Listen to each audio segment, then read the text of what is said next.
25 April 2025 ಮಹಾರಾಷ್ಟ್ರದ Chandrapur police ಸ್ಟೇಷನ್ನಲ್ಲಿ 45 ವರ್ಷದ head constable Jayant ಬಲ್ಲಾವರ್ ಅವರು ಎಂದಿನಂತೆ ಡ್ಯೂಟಿಗೆ ಹಾಜರಾಗ್ತಾರೆ. ಅವರ ಡ್ಯೂಟಿ ಕಲೆಕ್ಟರೇಟ್ನ ಅಡ್ಮಿನಿಸ್ಟ್ರೇಟಿವ್ ಬಿಲ್ಡಿಂಗ್ ನಲ್ಲಿತ್ತು. ಅವರು ನೀರು ಕುಡಿದು ಬಿಲ್ಡಿಂಗ್ಗೆ ಎಂಟರ್ ಮಾಡ್ತಾರೆ, ಮೂರ್ಛೆ ಹೋಗಿ ಬಿದ್ಬಿಡ್ತಾರೆ. ಅಕ್ಕಪಕ್ಕದಲ್ಲಿನ ಜನ ಅವ್ರನ್ನ ಚಂದ್ರಪುರದ government medical college and hospital ನಲ್ಲಿ ಅಡ್ಮಿಟ್ ಮಾಡ್ತಾರೆ.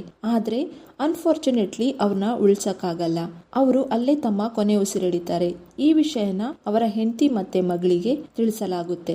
ಆ ಸಮಯದಲ್ಲಿ ಜಯಂತ್ ಅವರ ಮಗಳು ಆರ್ಯ ಕೇವಲ 19 ವರ್ಷದವಳಾಗಿರ್ತಾಳೆ. ನಿಯಮದ ಪ್ರಕಾರ ಪೋಸ್ಟ್ ಮಾರ್ಟಮ್ ಮಾಡಿ ಬಾಡಿನ ಕುಟುಂಬಕ್ಕೆ ಹ್ಯಾಂಡ್ ಓವರ್ ಮಾಡಲಾಗುತ್ತೆ. PM ರಿಪೋರ್ಟ್ ನಲ್ಲಿ ಯಾವ ರೀತಿಯ ಫೌಲ್ ಪ್ಲೇನ ಲಕ್ಷಣಗಳಿರೋದಿಲ್ಲ.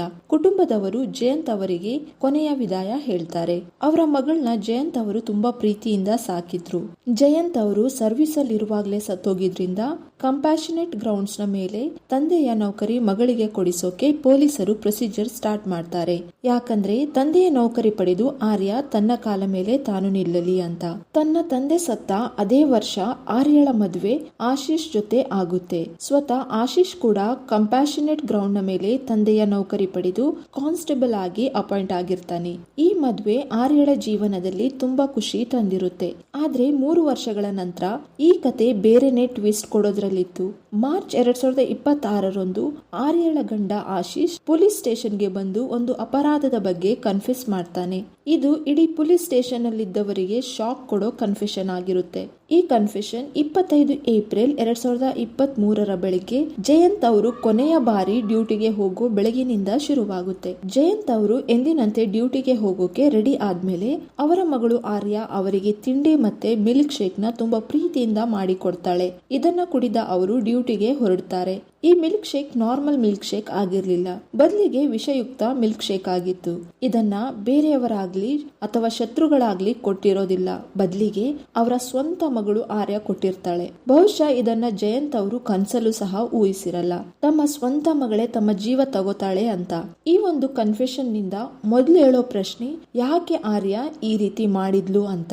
ಪ್ರತಿದಿನ ಡ್ಯೂಟಿ ಮುಗಿಸಿ ಮನೆಗೆ ಬರ್ತಿದ್ದ ಜಯಂತ್ ಅವರು ತಮ್ಮ ಮಗಳ ಬಿಹೇವಿಯರ್ ನಲ್ಲಿ ಚೇಂಜಸ್ ಅಬ್ಸರ್ವ್ ಮಾಡ್ತಾರೆ. ಮತ್ತೆ ಫುಲ್ ಡೇ ಮೊಬೈಲ್ ಅಲ್ಲಿ ಟೈಮ್ ಕಳೆಯೋದು ಅವರಿಗೆ ಇಷ್ಟವಾಗಲ್ಲ. ಒಂದು ದಿನ ಅವರು ಆರ್ಯಳನ್ನ ಒಬ್ಬ ಹುಡುಗನ ಜೊತೆ ಸಹ ನೋಡಿರ್ತಾರೆ.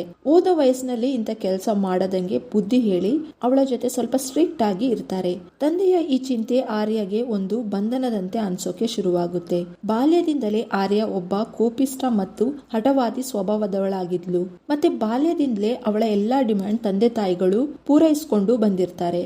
ಆದ್ರೆ ಈಗ ಒಮ್ಮೆಲೆ ತನ್ನ ವಿಲ್ ನ ಅಗೇನ್ಸ್ಟ್ ಆಗಿ ಇಲ್ಲ ಅನ್ನೋ ಪದ ಕೇಳಿದ ಆರ್ಯಗೆ ಅದನ್ನ ಸಹಿಸೋಕೆ ಆಗಲ್ಲ.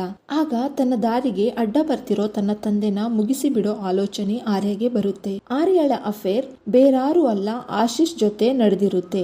ಇದೇ ಆಶೀಶ್ ಮುಂದೆ ಅವಳ ಗಂಡನಾಗಿ ಮತ್ತೆ 3 ವರ್ಷಗಳ ನಂತರ ಅವಳ ವಿರುದ್ಧದ ಸಾಕ್ಷಿ ಕೊಡುವವನಾಗಿರ್ತಾನೆ.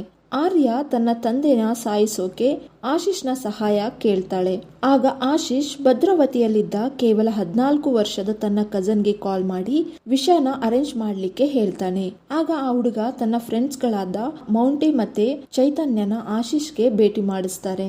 ಮಾಂಟಿ 5,000 ರೂಪಾಯಿ ತೆಗೆದುಕೊಂಡು ಆಶೀಶ್ಗೆ ಆ ವಿಷಯನ ಸಪ್ಲೈ ಮಾಡ್ತಾನೆ.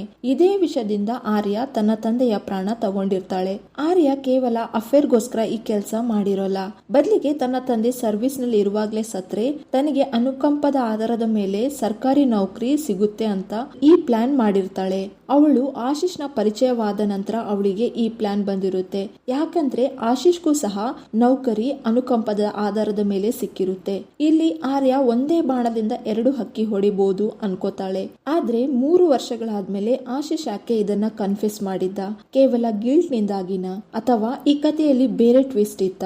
ತನ್ನ ತಂದೆಯ ಸಾವಿನ 1 ತಿಂಗಳ ನಂತರ ಆರ್ಯ ಆಶೀಶ್ನ ಮದುವೆ ಆಗ್ತಾಳೆ. ಆದ್ರೆ ಗಂಡನ ಮನೆಗೆ ಹೋಗದೆ ತವ್ರ ಮನೆಯಲ್ಲೇ ಇರ್ತಾಳೆ. 2025 ಆರ್ಯಳ ಪೊಲೀಸ್ ಟ್ರೈನಿಂಗ್ ಶುರುವಾಗುತ್ತೆ. ಆರ್ಯಳ ಪೊಲೀಸ್ ಟ್ರೈನಿಂಗ್ ಏನೋ ಚೆನ್ನಾಗಿ ನಡೀತಿತ್ತು. ಆದ್ರೆ ಪ್ರೊಬೇಷನರಿ ಪೀರಿಯಡ್ ಅಲ್ಲಿದ್ದ ಆಶೀಶ್ನ ಇಂಡಿಸಿಪ್ಲಿನರಿ ಮತ್ತೆ ಮಿಸ್ ಕಂಡಕ್ಟ್ ನಿಂದಾಗಿ ತೆಗೆದು ಹಾಕ್ತಾರೆ. ಆರ್ಯ ಮತ್ತೆ ಆಶೀಶ್ನ ಸಂಬಂಧದಲ್ಲಿ ಇದು ಒಂದು ದೊಡ್ಡ ಟರ್ನಿಂಗ್ ಪಾಯಿಂಟ್ ಆಗುತ್ತೆ. ಒಂದು ಕಡೆ ಕೆಲಸದಿಂದ ತೆಗೆದು ಹಾಕಿದ್ದ ಟೆನ್ಷನ್, ಮತ್ತೊಂದು ಕಡೆ ಆರ್ಯಳ ಬಿಹೇವಿಯರ್ ಆಶೀಶ್ನ ಪ್ರತಿ ಚೇಂಜ್ ಆಗತೊಡಗಿತ್ತು. ಈ ನಡುವೆ ಆರ್ಯಳ ಟ್ರೈನಿಂಗ್ ಸಹ ಕಂಪ್ಲೀಟ್ ಆಗುತ್ತೆ.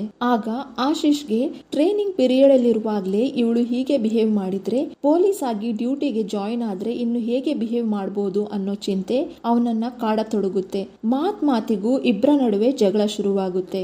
24 ಮಾರ್ಚ್ 2026ರಂದು ಆರ್ಯ ತನ್ನ ಪೊಲೀಸ್ ಟ್ರೈನಿಂಗ್ ಕಂಪ್ಲೀಟ್ ಆದ್ಮೇಲೆ ಈ ಪೋಸ್ಟ್ ನ ತನ್ನ ಇನ್ಸ್ಟಾದಲ್ಲಿ ಅಪ್ಲೋಡ್ ಮಾಡಿರ್ತಾಳೆ. ಇದನ್ನು ಹಾಕಿದ 3 ದಿನದಲ್ಲೇ ಅಂದ್ರೆ 28 ಮಾರ್ಚ್ ರಂದು ರಾಮನಗರ ಪೊಲೀಸರು ಆರ್ಯ, ಆಶೀಶ್ ಮತ್ತೆ ಆಶೀಶ್ನ ಕಸಿನ್ ಪಾಯ್ಸನ್ ಸಪ್ಲೈಯರ್ ಮಾಂಟಿನ ಅರೆಸ್ಟ್ ಮಾಡ್ತಾರೆ. ಆಶೀಶ್ನ ಕಸಿನ್ ಬಾಲಕನಾಗಿದ್ರಿಂದ ಅವನ್ನ ಜುವೆನಲ್ ಹೋಮ್ಗೆ ಕಳಿಸಲಾಗುತ್ತೆ. ಪಾಯ್ಸನ್ ನ ಕುರಿತು ಪೊಲೀಸರು ಇನ್ನೂ ರಿವೀಲ್ ಮಾಡಿಲ್ಲ. ಆಶೀಶ್ ಏನಾದ್ರೂ ಈ ಕ್ರೈಮ್ ಕನ್ಫೆಸ್ ಮಾಡದಿದ್ರೆ ಈ ಕ್ರೈಮ್ ನಲ್ಲಿ ಇನ್ವಾಲ್ವ್ ಆಗಿದ್ದ ಎಲ್ರೂ ಆರಾಮವಾಗಿ ಓಡಾಡ್ಕೊಂಡಿರ್ತಿದ್ರು. ಇಲ್ಲಿ ಪೋಸ್ಟ್ ಮಾರ್ಟಮ್ ನ ತಪ್ಪು ರಿಪೋರ್ಟ್ ಈ ಕ್ರಿಮಿನಲ್ಸ್ ನ 3 ವರ್ಷಗಳ ಕಾಲ ಬಚಾವ್ ಮಾಡಿತ್ತು. ಈ ಕ್ರೈಮ್ ನ ಬಗ್ಗೆ ನಿಮ್ಮ ಅನಿಸಿಕೆಯನ್ನು ಕೆಳಗಡೆ ಕಾಮೆಂಟ್ ಬಾಕ್ಸ್ ನಲ್ಲಿ ತಿಳಿಸಿ. ಇಂತಹ ರಿಯಲ್ ಕ್ರೈಮ್ ರಿಲೇಟೆಡ್ ವಿಡಿಯೋನ ನೋಡ್ಲಿಕ್ಕೆ ಚಾನೆಲ್ ನ ಸಬ್ಸ್ಕ್ರೈಬ್ ಮಾಡಿ. ಧನ್ಯವಾದಗಳು.